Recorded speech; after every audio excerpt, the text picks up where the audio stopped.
Welcome into this present moment, a time for expanding your awareness of the breath you were born to breathe. I hope that you will enjoy this introductory practice of the natural breath as you deepen your understanding of its power and benefits. Allow yourself to settle more deeply into your body, supported by your chair, your bed, or the floor. Begin simply by becoming aware of your own breath, just as it is right now. Follow the breath with your attention, noticing the breathing in and the breathing out. Continue to breathe however it is that you are breathing. And as you hear more about the complete breath, gradually incorporate what you are learning into your breathing. Of all the resources that we need to live, we may regard the breath as bringing the most essential nutrient, oxygen.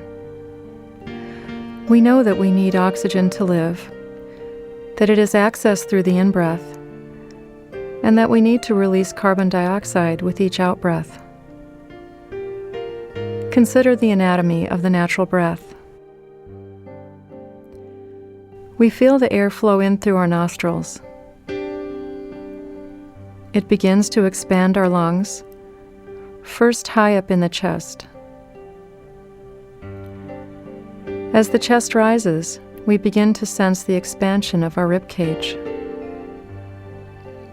As you follow the pathway of the breath, heighten your awareness of your rib cage.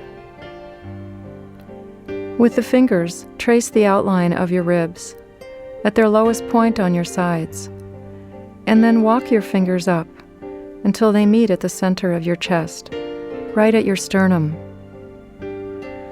Appreciate that your lungs are large organs which occupy most of the space.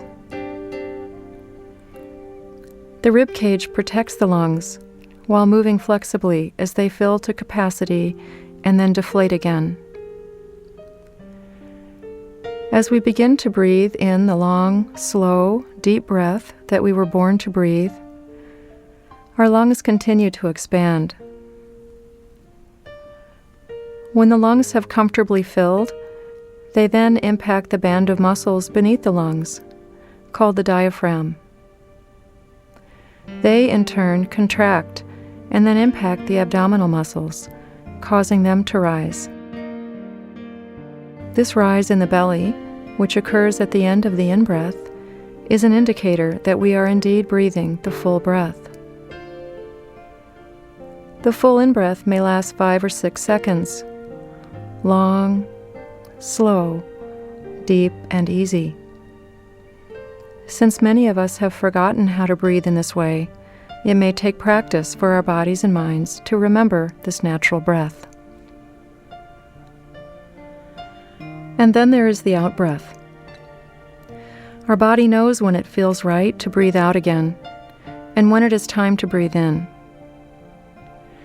The out-breath too takes 5 to 6 seconds. We do not need to force ourselves to breathe longer than feels right to us. The length of the in and out breaths gradually expands as this more natural breathing pattern returns to us through awareness and practice. Notice your belly throughout this breathing in and breathing out. Its role in the anatomy of the breath may not be obvious at first, but we see that as we practice the breath, it is essential for our bellies to be soft, so that we can allow the natural breath to flow in and out. Experiment with this for yourself. Try tightening your belly, and then see if you can allow in the complete breath. We discover as we do this that the rising of the breath begins and ends in the chest and cannot reach the belly. And now allow yourself to relax your belly, practicing the full in and out breath in this relaxed way. This kind of shortened breath, chest breathing, is what many of us are often doing without realizing. With this kind of breath, we receive a couple of teacups of oxygen instead of the couple of quarts we are intended to receive with each in-breath. If we allow ourselves the complete breath, our lungs fully expand to receive the oxygen. Most of the oxygenation of our blood happens in the lower lobes of our lungs. Tiny capillaries receive the oxygen molecules, which are carried throughout the bloodstream into our heart, and then pumped throughout the body into every cell, from the top of our head to the tips of our toes. Consider all the things we expect ourselves as busy humans to do each and every day. All the thinking, working, planning, multitasking, movement, responding to stressors, caring for others. All of this and more, and most of the time, not even receiving a sufficient supply of that most basic of nutrients, oxygen. And the same is true with the insufficient outbreath. The outbreath is a part of this great recycling system within us. One of the major pathways for expelling toxins is the natural outbreath. When the breath is chronically shortened and constricted, these toxins remain in our bodies. So if this complete breath is so natural to us, why aren't we breathing it? Why is it necessary for us to relearn it? The answer lies in the pattern known as the fight or flight response. This response was designed well for our survival. We humans wouldn't still be around were it not for the fight or flight response. Let's see how it works. In this case, picture a big tiger jumping out on the path before you. The eyes, ears, perhaps all the senses perceive the tiger. The brain interprets what is sensed as being dangerous, a threat to survival. In the stores of memory, there is a clear remembering that tigers pose immediate danger. The endocrine system is activated in our bodies. The adrenaline glands begin to pump adrenaline throughout our organs, all our muscle tissue. Our body reacts as it should in this case. The heart beats hard, pumping blood, and muscles tighten, ready to fight, flee, or to protect oneself or others. Digestion stops, a non-essential function when immediate survival is threatened. Breath is shortened and intense. All systems in the body-mind are screaming, danger. The chemistry that is circulated throughout the brain and all the body tissue is that of red alert, of emergency. We are well wired for this rapid reaction system. And, as was said before, we wouldn't be here without it. So we go immediately into action, and we either survive the tiger or we don't. Either way, the emergency resolves rather quickly. If we survive, our system relaxes and returns to normal. The crisis is over. The chemistry of red alert is cleared out of our bodies through the natural breath and other mechanisms. Now consider a modern-day human and the activation of the fight or flight response.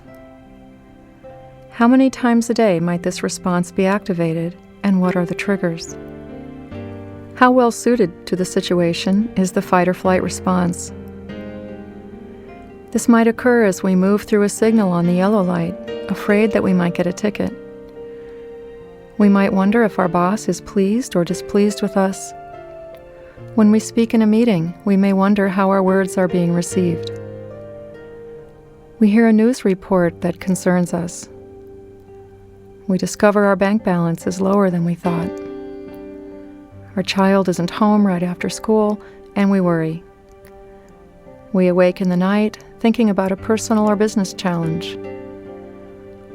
We drive through traffic and are late, or someone cuts us off. All of these and a myriad more are examples of experiences that can and do activate the fight or flight response within us. In none of these examples is our functioning improved, our ability to cope enhanced. It is a continuum and can be anywhere from mild to severe. All of these can activate the same chemistry of emergency, and more troubling yet, can remain activated day in and day out, year after year, becoming a chronic condition. Not only is our ability to cope not enhanced through this chronic over-responding, it becomes diminished. It is as if we have our finger pressed down on a button which is continuously pumping adrenaline throughout our system. Our hearts beating faster than needed, our breath shortened, our muscles tightening, our digestion disturbed. Adrenaline eventually impacts the memory functions in the brain after chronic overexposure. Nerve endings in the brain become frayed. Essential neurotransmitters are not able to move from neuron to neuron, and clinical depression and/or anxiety can result. The autoimmune system in the body is impacted, and one becomes more vulnerable to illness in general. What we know is that it is the impact of cumulative stress over time that is responsible for most, if not all, of our health problems. We also know that it is not so much what occurs on the outside of us, what stressors occur, but how we respond to them that makes the critical differences in our health. This is the good news. And it is a very powerful thing to know that just by shifting the way we breathe, we are able to literally shift gears in our nervous system. By breathing the natural abdominal breath, we are able to shift out of a fight or flight state and into a state of relaxation. So what you have then is a very simple breathing exercise, which is the most powerful tool for healing and wellness. It is in this state of breathing the natural, conscious breath that we are able to heal our brain and body from the effects of previous stress, and to circulate the chemistry of healing and relaxation that is so important for our well-being. Most of the time, our breath goes on unnoticed by us, occurring quite automatically from the moment of our first breath until our last.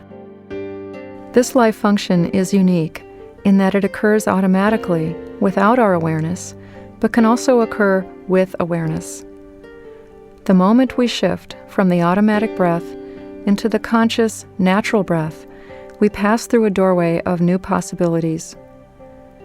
We are able to teach ourselves to literally shift gears in our nervous system from fight or flight to relaxation, and the breath is the key. So now that you know more about the power of the natural breath, let's move farther into the integration of this practice together. It is recommended that you spend some time getting comfortable with the basic practice first, practice number 1, and then add in the skills described in practices 2, 3, and 4 if you choose to and as you feel ready. Do not listen to this CD while you are driving or operating machinery.